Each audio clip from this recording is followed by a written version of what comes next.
Welcome, Yeti fans, to our world, but not the world as we will know it. The world before the time where there were stories to tell. We're on a quest to play Dungeons and Dragons in Minecraft, and in this episode we're going to be doing some world building, literally.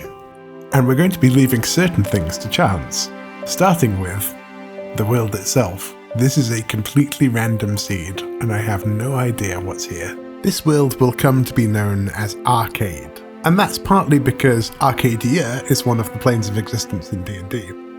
But also it's because you know and I know, but the characters don't know, that this is all happening in the wonderful video game we call Minecraft.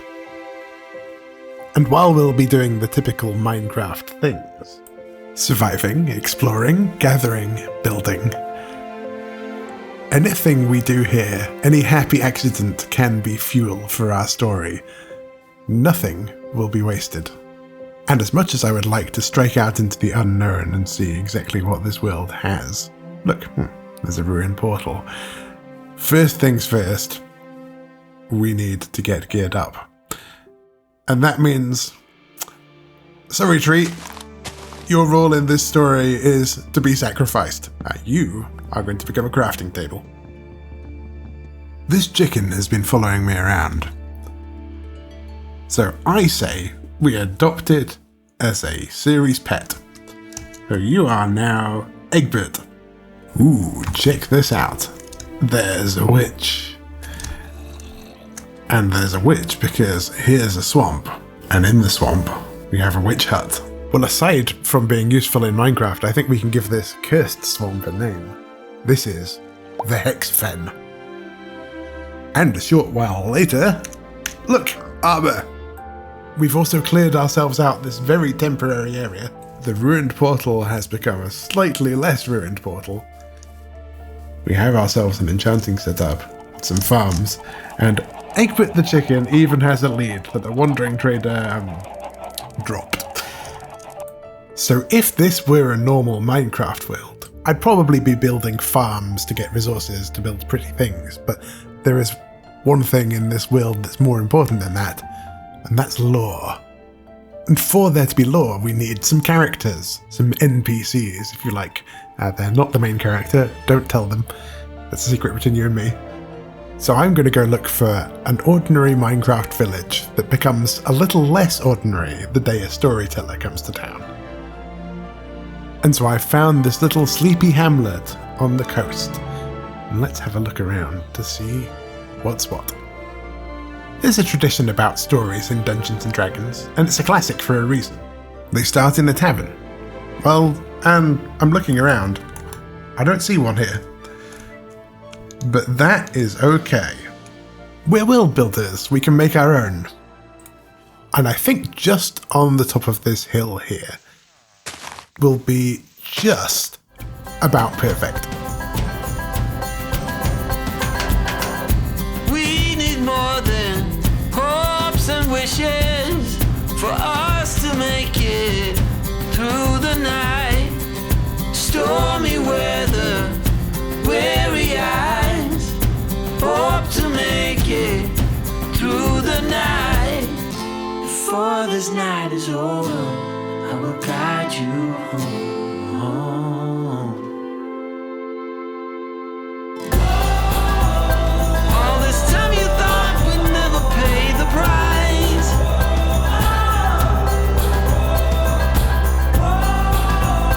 In the game of love, you have to roll the dice.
Here it is, folks. The Tavern. This golem here got a little bit beaten up while being attacked by zombies defending this village. So I think we're going to need to light this place up. But here it is. And this place looks a little familiar for some reason. I can't quite put my finger on it. Anyway, this is where we get to start our adventure. Because you got to start in the tavern. But you see, I've just called it the Tavern. Well, that won't do. We got to pick a name for it. And since we, in this series and this campaign, are all about rolling for things, the Copper Cup. There it is. The Copper Cup on both sides. We'll have to get some sort of visual representation, because these old inns always had some sort of painted sign or something like that to represent the thing that they were about. In the Copper Cup, we have a bit of a blank back wall here, and this is the first time I'm doing this. We have the armor stand mod here, and I want to try and see if I can hang some of these bottles. We want to give you one of these fire resistance potions that I got from a billion. I don't have brewing stands yet. How do I... There we go. Okay, I think this will do. And locked. And invisible. Okay. I just need to do that a bunch more times. Okay, here's what I've done. I've hung 4 of these fire resistance splash potions from trapdoors. And they look kind of like bottles of spirits. Oh no. Oh no. Oh no. And just like that, the problem's gone. What problem? I don't see any problem. By the way, I've noticed there are a lot of pieces of floating terrain around here, and I don't just want to ignore those. I think it would be fun to have a lore explanation for them instead. So how about we say that these rocks are rich with a mineral that's absorbed some of the magical residue, and we can call it aetherite, and which would mean that this village here, I think a good name for it would be Aetherstone. So we are still going to need someone to run this place. And look, this village has 2 whole temples. 1, 2. So I feel not so bad about going yoink. So with that small petty theft, we now have ourselves a bartender. And this person could end up being a significant character. So I should probably give them a name, but I'm not going to, because I thought it would be exciting to let you have a go. So tell me in the comments, what's this person's name? Are they human, elvish, something a little bit less common? What's their backstory? Give me some pictures. I've also created myself a portal around the back, so I can get back and forth between all of our other stuff easily. Which means I don't need this boat, so we'll just leave it here for posterity. Now, this tavern isn't just for show. It isn't just for storytelling. This tree is going to have to go. Because out the back here, we're going to have a little bit of a kitchen garden, as it were. We're going to plant this up with carrots. And then we're going to use this as a sneaky villager breeder. Okay, so now I've got these 2 in here. Here's what I want. We're going to get these 2 using these 2 beds. And when they have enough food to breed, I want to see if we can get the babies to see this bed. So we're going to want them to think that they can walk over these, but this is actually going to be our collection system. Except the villagers are falling in here. Nope, we don't want that. That'll fix that. Give them some food. Come on. Yeah, don't mind me, I'm not... Yes, okay. This villager, this baby villager, when it becomes night, should try and run into this bed. So let's dig out somewhere for them to go. And there's plenty of room here under the inn. Okay, you can see one of these has grown up here and we have another baby. What we want to do is, when they fall down here, we want them to fall into a water stream. Okay, you can both go in, that's even better. Okie dokie. So there's going to be a water stream here. Ooh. Let's put a sign there. And now, only this guy should come out, because we only want the adults. Haha, hello. So, I put a little temporary way out for the villagers who grew up down here, just so that they can wander around a little. So now this place is getting a little bit more populated. It's time to go and get into costume and into character, because it's time for a little bit of lore in the form of a scene. In the sleepy village of Aetherstone, on a small rise overlooking the village square, sits a tavern, the Copper Cup, and of course our story begins there. As the bustle of the day dies down, in and around the tap room are villagers going around their normal daily lives. But standing at the bar is a not so usual figure, a stranger in town, wearing green hooded robes, travelling storyteller, who begins to weave a tale about the founding of the world and the beginnings of things.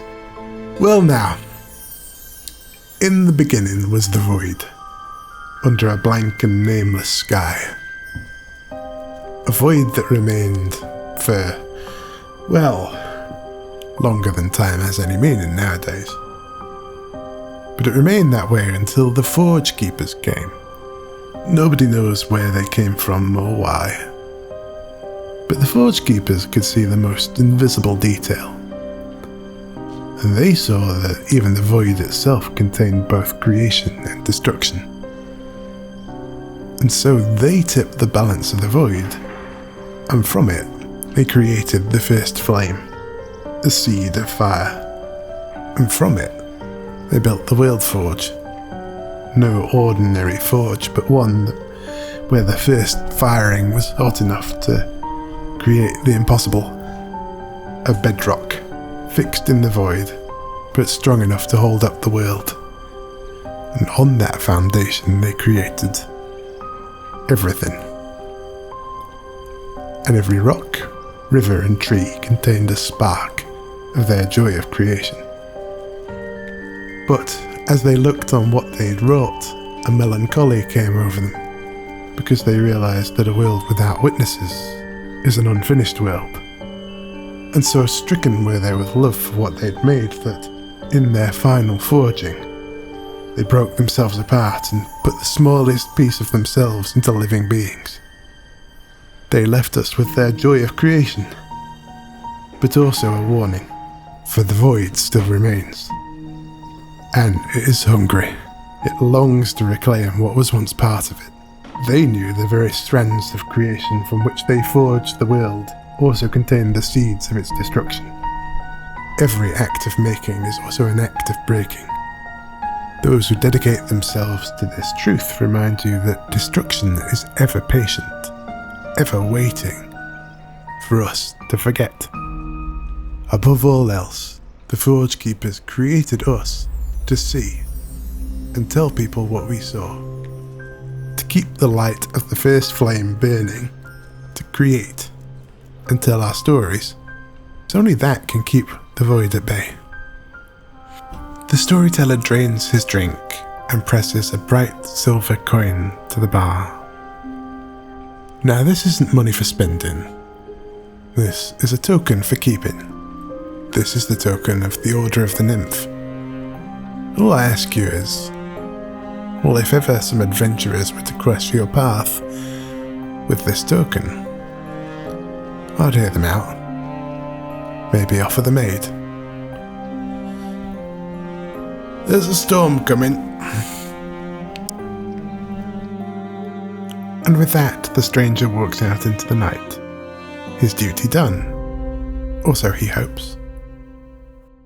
Now that was a fine speech, but remember, this is Dungeons & Dragons. We're not just telling a story.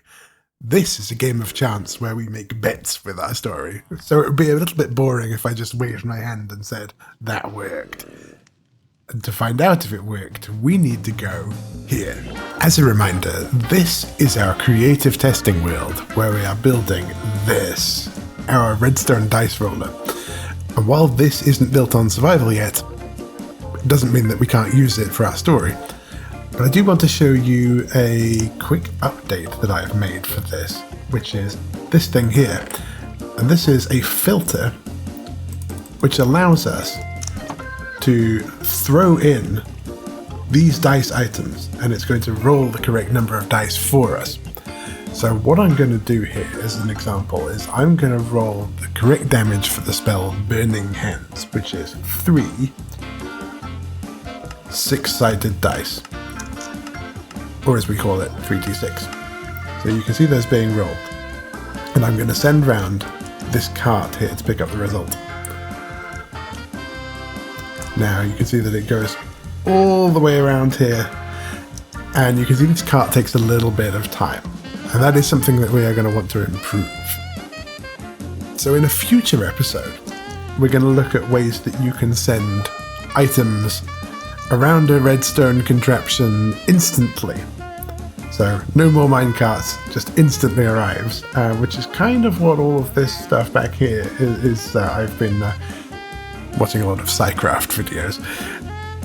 Anyway, you can see here we have a 2, a 3, a 4, and those add up to 9, which is the damage from our spell. What we're going to do here is I'm going to roll an ability check. Specifically, I'm going to roll a persuasion check to see how well that speech went. Now, for those who are unfamiliar with D&D, the core mechanic is that you roll one of these, a 20-sided die, and then you add something to it. Now, your character might be better or worse at certain things, so the number you add depends on exactly what it is that you're trying to roll for. So here, let's say we were really good at persuasion, we might roll, I don't know, +5 or even a +10. But we don't have a character sheet. We are just going to add nothing and get the result we get. Now let me throw this in here. Now, in D&D you are trying to beat a certain number called the difficulty, or DC. You might know what that number is, you might not. We're going to set ours at 10, but they could range all the way from 5, which is very easy, to 30, which is almost impossible. So let's have a look at what we rolled. And this number is going to determine how welcome our adventurers are going to be in the town of Aetherstone. And, well, that's a 3. Well, they do say the dice like to tell their story. And, well, it's unfortunate, but life just got a little bit harder for our adventurers because, well, the Order of the Nymph, that organisation that Nice Man was a member of, might not be welcome here. But all is not lost, because organisations can go underground, literally. And so don't worry about what I'm about to do. I'm a professional. This is the Law Room. You can't fight in here. This is the Law Room. Now, if you've made it this far with me, first of all, thank you very much for watching. This video is part of a series where we'll be playing a real Dungeons & Dragons campaign in Minecraft. And if that sounds like something you'd like to see, why not warm my little Yeti heart by subscribing and joining me on the journey? But let me show you a little bit what I'm doing here. Well, there's just villagers climbing all over this place. I need to have a look into this. This is going to be our lore factory. We're going to collect up all of the interesting facts that we've discovered about our world, including this map here of the Hexfen. Rumour has it, the swamp known as the Hexfen is under the thrall of a witch. And this map of Aetherstone. The village of Aetherstone takes its name from aetherite, a magical mineral that causes the floating rocks in the area. The Order of the Nymph is a banned organisation that has been forced underground in Aetherstone. And there are rumours that the old innkeeper of the Copper Cup Tavern has vanished, and strange growling noises can be heard at night. I'm sorry. You're part of the story now. It could all work out in the end. So you can see that there's a few villagers hanging around who have escaped from this. This is our NPC factory. This is where we are going to literally create the characters for our adventurers to run into. And well, we might put some extra stuff in here so that we can dress them up and well, we can invent some interesting backstories for them. But that is going to be in the next episode.